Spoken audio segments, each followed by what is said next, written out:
All right, to remove the Jambliner, I'm going to raise the sash a minimum of 6 inches, tilt it to the interior. At 90 degrees, I can lift that sash straight up and off and tilt to the side to remove the bottom sash. We'll do the same with the top sash, push it down to no more than 6 inches from the sill. Once again, 90 degrees, lift it straight up and then tilt to one side and you can remove the top sash. To get the Jambliner itself out, I'm going to stick my fingers in the exterior balance tube channel. I'm going to pull to the interior, and what that does is going to release this 1/8 inch lip that goes up the side, and I can peel that out of the aluminum cladding. And then I'll pull it down at the top.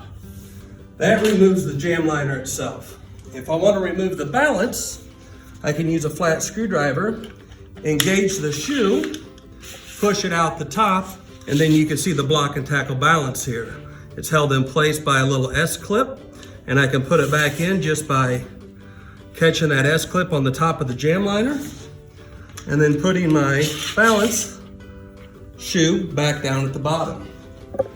To insert this, what I want to do is do the interior first because I do not want to mar up my wood. So I'm going to catch that lip on the interior, and then I can peel it in on the exterior, as you can see there, it snaps into place.